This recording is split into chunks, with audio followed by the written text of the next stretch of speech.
Hello everybody and welcome back. And in last week's video we saw about Sodom and Gomorrah, the city. As we saw in last week's video how Abraham pleaded towards God to save Sodom and Gomorrah from destruction, and God made him to realize about the reality about the sinful nature of this place, that it was so sinful that there was not even 10 righteous people in the city. So today we're going to carry on in the 19th chapter of Genesis to see about this place.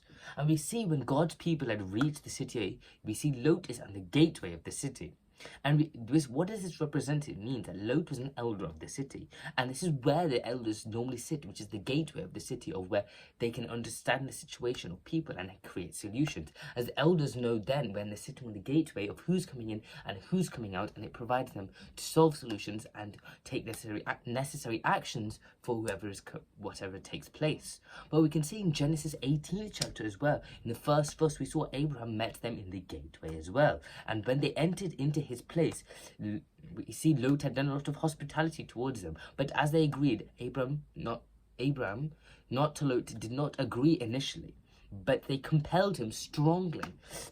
And he finally accepted his wish. And we can read the first 3 verses now about the 19th chapter as well now.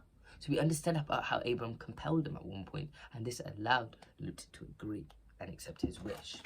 So now we can see, I can read the first 3 verses. It says, "The 2 angels came to Sodom in the evening, and Lot was sitting in the gate of Sodom.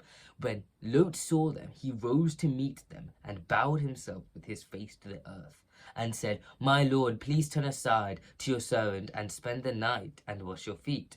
Then you may rise up early, go on your way,' they said. But now, no, we will spend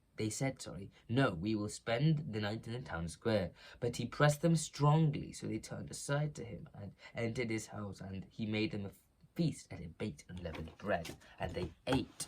So now we have to understand the present situation of Sodom and Gomorrah. As we're starting the next chapter, we see of the 2 cities, they were so rich in wealth, and the cities were very fertile, and people were completely out of God's control, and not control, I should say, completely out of God's way, and they're completely in sinful nature, and they led a very lustful life in flesh, and to extreme core we can see, and against the creator of it and his plan we see. And how bad we can understand, we can read in Romans 24th chapter now. We can see in Romans 24 how bad the Sodom and Gomorrah people were. So we can read Romans 24th chapter. We can read. So we can read Romans.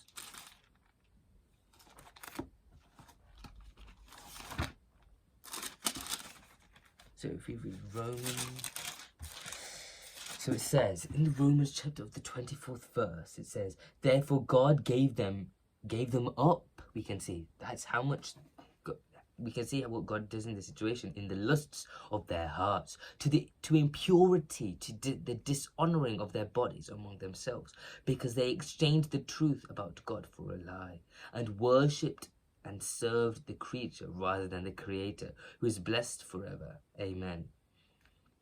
And then we can read the next 2 verses, which is 26 and 27, which says, "For this reason God gave them up to dishonorable passions, for their women exchanged natural relations for those that are contrary to nature, and men likewise gave up their natural relations with women, and were consumed with passion for another man, committing shameless acts with men, and receiving themselves the due penalty for their error."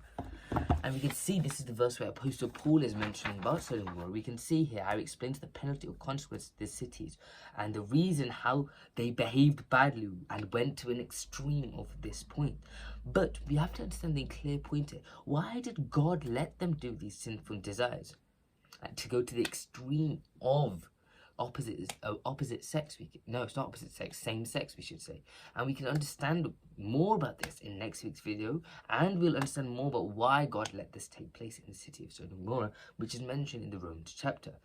Because we understanding in the build-up of our Genesis 19th chapter, we see how much of a rich place they are and fertile land, and they're consumed by the fleshly desires around them in the 19th chapter as said. And we can even see that in the Romans 24th verse, and 24th to 27th verse, the extreme of how their actions were as well.